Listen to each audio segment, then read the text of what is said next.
parents rejected me at 19 because my sister is better than me. I said okay and left. Now time has passed, and they asked me to help with her debt. I said yes, but only to say.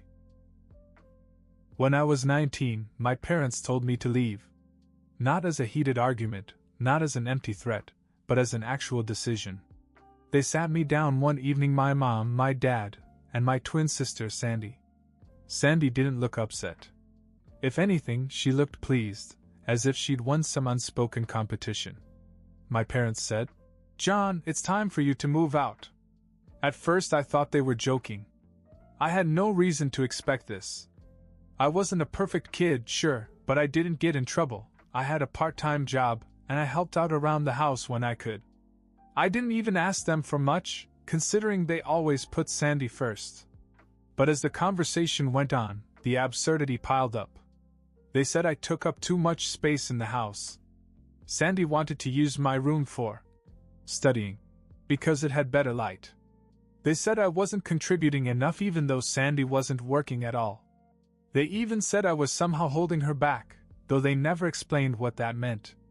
Sandy sat there smug, not saying much except for one thing. "I think it's best if John leaves. It's just better for everyone." It wasn't that they were angry, but they were firm. They said it as if they had rehearsed it. When I asked where they expected me to go, my father snapped, "You're an adult. Figure it out." That was it. No help, no offer to make it easier. Just a demand that I pack my things and leave. They even threw in a few insults for good measure, stuff about how I'd never amount to much, how I was a burden, and how Sandy was going places, unlike me. I didn't argue. I didn't shout back. I just said, "Okay." I went upstairs, grabbed my papers, my savings, and packed what I could into my car. I didn't cry. I didn't beg. I didn't even slam the door as I left. I just got in my car and drove south. I didn't know where I was going, but I figured anywhere was better than there. So I ended up renting a tiny room in a town 2 hours away. It wasn't much: a bed, a desk, and a shared bathroom down the hall, but it was mine. I got a job in a warehouse unloading trucks. It wasn't glamorous, but it paid enough to cover rent and put some money aside. I started saving for a better car because mine was on its last legs. I heard nothing from them for 7 months. No calls, no texts. I guess I wasn't surprised. They'd made their decision. But of course, the silence broke when they needed something. It was my mom who called first, acting as if nothing had happened. She asked how I was doing, as if she really cared. Then she got to the point. Sandy had some debt, and they couldn't keep up with it all because they were saving for college. Could I help? "Who else but you, John?" she said, as if I owed them something. I said, "Sure. I'll come over this weekend." I gassed up my car Saturday morning and headed back. It felt strange to drive to the house I used to call home, knowing I didn't belong there anymore. But I wasn't nervous or angry. If anything, I was curious to see how they'd act after everything. When I arrived, the welcome was surprisingly warm. My mom hugged me like I hadn't been kicked out 7 months ago. My father even patted me on the back. It was weird, like they were putting on a show. Sandy was there too, of course, sitting on the couch in the living room, scrolling through her phone. She didn't look up until my mom said, "Look, John's here." "Oh, hey," Sandy said casually, as if I'd just gotten back from the store instead of disappearing from their lives for half a year. They asked how I was, and I gave them short, polite answers. Nothing too detailed. Truth is, I didn't want them to know too much.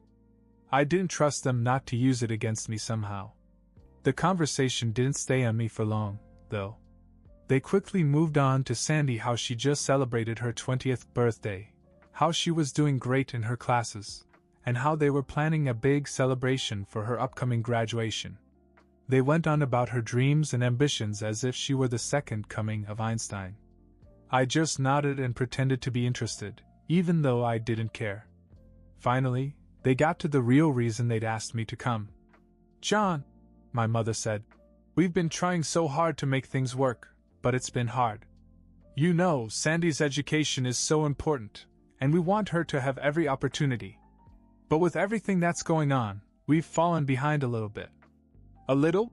My father cut in. It's bad, John. We need help. Sandy needs help. Then came the kicker.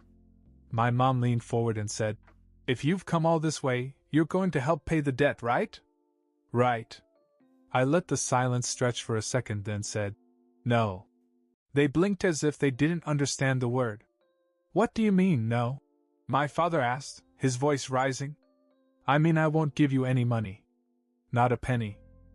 They tried to argue, saying that Sandy deserved it, that I was being selfish, that they'd always done their best for me, an outright lie, by the way. But I stayed calm and let them finish. When they finally stopped, I said, Look, I didn't come here to help with money. I came here to give Sandy something. I reached into my pocket and pulled out a small book. The title was How Not to Be a Fool. I gave it to her and said, I hope this helps, Sandy. Really? Her face didn't change. She just took the book and stared at it. But my parents? They lost it. My mom started screaming about how disrespectful I was. My dad called me ungrateful. They said I was ruining Sandy's future out of spite. I stayed quiet until they ran out of steam, and then I said, Don't be mad at me for this. Be mad at yourselves. You're the ones who threw me out, remember? You're the ones who chose Sandy over me. I'm just giving you what you asked for. I stood up and added, Oh, and you might want to read the book. You might all learn something. Then I walked out. I didn't look back as I left their house. It felt good, really good, to finally say what I'd been holding in for months. I got in my car, started it, and drove away. I didn't even care where I went. I just wanted to be as far away from them as possible. But about 20 minutes into the drive, my cell phone started buzzing. I ignored it at first. Then it buzzed again.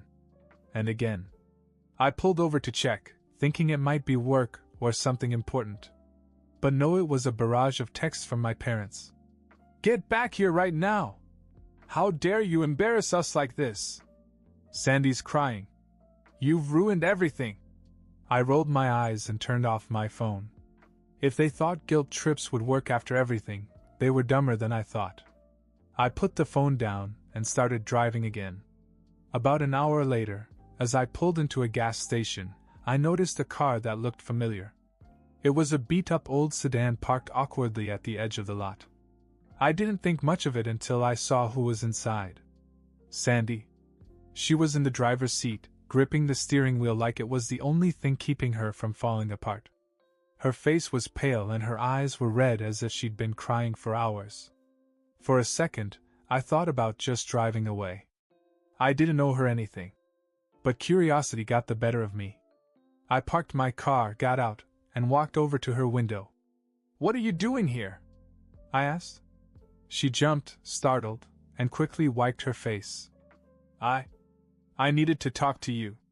I crossed my arms. About what? How I'm a terrible brother. How I should be throwing money at your problems. No, she said quietly. I wanted to say I'm sorry. That threw me. I hadn't expected an apology, not from her, not ever. Sorry? I repeated. She nodded and looked down at her lap. I know what Mom and Dad did to you was wrong. And I know I was a part of it. I pushed them to choose me because I was afraid. I thought if I didn't have their full support, I would fail. But now I see how unfair that was. I didn't say anything. I just stared at her, trying to figure out if this was some kind of trick. I don't expect you to forgive me, she went on. But you should know that I'm not proud of what I did. And I need your help. There it was. The catch. I laughed bitterly. Of course you do. What is it this time?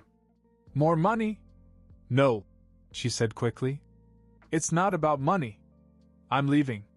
Leaving? Mom and Dad are suffocating me. They control everything I do, my classes, my future, even the people I talk to. I can't take it anymore. I have to get away, but I don't know how. I stared at her, stunned. This wasn't what I expected. Sandy, the golden child, the favorite, wanted to leave? I don't know what to say to that, I admitted. Just tell me how you did it, she said, her voice breaking. How you left and started over. I don't even know where to start. I leaned against her car and let out a long sigh. I never thought I'd see the day when Sandy needed my advice. Part of me wanted to tell her to figure it out for herself, like they told me. But another part of me, the part that remembered what it felt like to be abandoned, couldn't. Okay, I said. Here's what you have to do. I took a deep breath and tried to process what was happening. Sandy was asking for my help? The same sister who had practically cheered when I got kicked out. It felt surreal, but I didn't want to rush into anything. First, I said, you need to figure out where you're going. Do you have friends who can help you? A place to crash? She shook her head. No one close enough. And even if I did, Mom and Dad would find out and drag me back. They always find a way. That was a problem. My parents were relentless when they wanted something. Okay, I said. Then you have to leave without telling them. No warnings, no goodbyes. Just pack up and go. Her eyes widened. They'll kill me if I do that. Maybe. But if you want out, it's your best chance. Trust me, I've been there. She looked down at her hands and bit her lip. I could tell she was scared. Do you have any money? I asked. Not much. A couple hundred. It wasn't much, but it was something. All right. Here's what we'll do. I'll give you the address of a cheap motel near where I live. It's not fancy, but it's safe. You can stay there until you figure out your next move. Her head shot up. You'd do that for me? I'm not doing this for you, I said bluntly. I'm doing it because no one deserves to feel trapped. Not even you. She winced, but didn't argue. I scribbled the address on a piece of paper and handed it to her. Pack light, just the essentials. Leave your phone behind. They'll use it to track you. And don't tell anyone where you're going, not even me. If they ask, I won't lie for you, but I won't help them either. She nodded, clutching the paper like a lifeline. Thank you, she said quietly. Don't thank me yet. You still have to go through with it. She nodded again, then started her car and drove away. I figured that was the end of it. If she left, great. If she bailed, that was her problem. Either way, I wasn't going to get involved. But 2 nights later, as I was getting ready for bed, there was a knock at my door. When I opened it, I was shocked to see Sandy standing there, drenched from the rain and holding a duffel bag. I did it, she said. I stepped aside and let her in. What happened? They went crazy, she said, shaking. Mom was screaming, Dad was threatening to call the cops, but I didn't care. I just ran out. I grabbed a towel and handed it to her. So what now? You can't stay here forever. I know, she said, her voice shaking. But I didn't know where else to go. Please, John. Just for a little while. I sighed. I knew it was risky to let her stay. If my parents found out, they'd be at my door in no time. But looking at her, soaked and scared, I couldn't say no. All right, I said. You can stay. But just for a few nights. After that, you're on your own. She nodded quickly. Thank you. I mean it. The first night Sandy stayed, things were quiet. She didn't say much, just sat on the edge of the bed in my tiny room, staring at her hands. I wasn't sure if she was in shock or just processing everything, but I didn't push her to talk. The next day I went to work early and left her there with some basic ground rules. Don't answer the door, don't call anyone, and don't touch my stuff. I didn't expect her to follow all of them, but when I got back, everything seemed fine. Or so I thought. It was late that night when the real trouble started. My phone buzzed, and when I looked it was a number I didn't recognize. I almost ignored it, but something made me answer it. Hello? John, it's Dad. My stomach dropped. How the hell did you get this number? I asked. That doesn't matter, he snapped. What matters is that you're harboring your sister. Bring her home now or I swear you'll regret it. I didn't answer right away. I was too busy wondering how he found out. I hadn't told anyone, and I doubted Sandy had either. She's not here, I lied.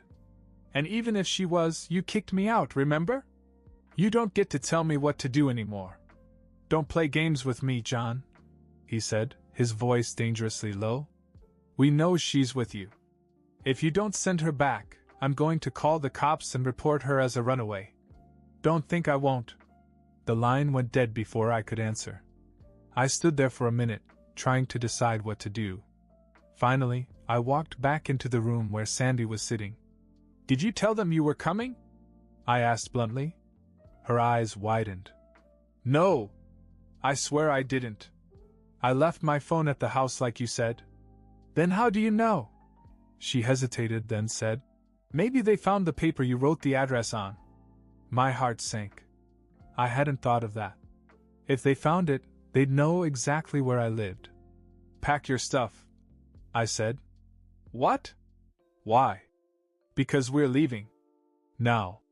Within 20 minutes, we were on our way. I had no plan, just a full tank of gas and a determination to stay ahead of my parents. Sandy sat quietly in the passenger seat, clutching her duffel bag as if it were the only thing keeping her grounded. We drove for hours, heading south. I wasn't even sure where we were when Sandy finally spoke. Why are you doing this? She asked. Because I've been where you are, I said. And I know what it's like to feel trapped. But don't get this twisted, this doesn't mean I've forgiven you for what you've done. She nodded and looked down at her lap. I understand. And I don't expect you to forgive me. But thank you. We stopped at a motel in the middle of nowhere. It wasn't much, just a single room with peeling wallpaper and a bed that creaked if you even looked at it. But it would do for one night. As I locked the door, my phone buzzed again. This time it was a text message. It wasn't from my parents. It was from an unknown number. You think you're safe? We're closer than you think. I stared at the screen, my heart pounding. Someone was following us. The message on my phone kept me up all night. Someone knew where we were, or at least wanted me to think they did. I didn't tell Sandy though. She was already a mess, and I didn't want to add to it. The next morning, she woke up early and paced the room while I tried to figure out our next move. It didn't take long for her to make up her mind. I can't keep dragging you into this, she said. What are you talking about? This is my mess. I appreciate everything you've done, but it's not fair to you. You're trying to build your own life and I'm just getting in the way. You're not. I am, she interrupted. And I've already made up my mind. I'm going to stay with a friend for a while. Someone Mom and Dad don't know about. They'll never find me there. I didn't argue. I didn't see the point. Deep down I knew she was right. All right, I said. If you think it's best, then do it. But be careful. They'll be looking for you. She nodded, grabbed her bag, and left. For a few days it was quiet. I didn't hear from Sandy or my parents, and I started to hope that maybe, just maybe, things would finally calm down. But of course that didn't last. One night, as I was unloading boxes at the warehouse, my phone buzzed again. This time it was a call from an unfamiliar number. Against my better judgment, I answered it. John! My mother's frantic voice came through. Where is she? Where is who? I asked, playing dumb. Don't do this. We know she ran away again and we know she's with you. Just bring her home before it gets worse. She's not with me, I said firmly. Don't lie to us, my father yelled in the background. We've already called the police. I froze. You what? They're coming to your house right now, my mom said. If you're hiding them, they'll find out. I laughed bitterly. Good luck with that. She's not here. Maybe instead of wasting your time harassing me, you should think about why she doesn't want to be around you. I hung up before she could answer. Later that night I got a text from Sandy. I'm fine. Staying with a friend. Just wanted to let you know. Thanks for everything. Relief washed over me. At least she was safe. I didn't hear from my parents for a while after that. Apparently, Sandy had gone home almost as soon as her boyfriend's parents found out she was staying there. By the time the cops showed up at my house, she was already under their roof. From what I've heard, it's still a mess over there. They're trying to control her even more now, probably afraid she'll run away again. Honestly, it's not my problem anymore. It's been almost a year since they kicked me out, and I'm thankful every day that they did. Sure, it was hard at first, but now I'm living my life on my own terms. I have a steady job, a decent place to live, and a newer car that doesn't break down every other week. I don't talk to them anymore, and I'm okay with that. They made their choice when they decided I wasn't worth the space in their house. As for Sandy, I hope she understands. But whether she does or not, that's her journey, not mine. And honestly, I wouldn't change a thing. They kicked me out thinking they were punishing me, but they ended up doing me the biggest favor of my life.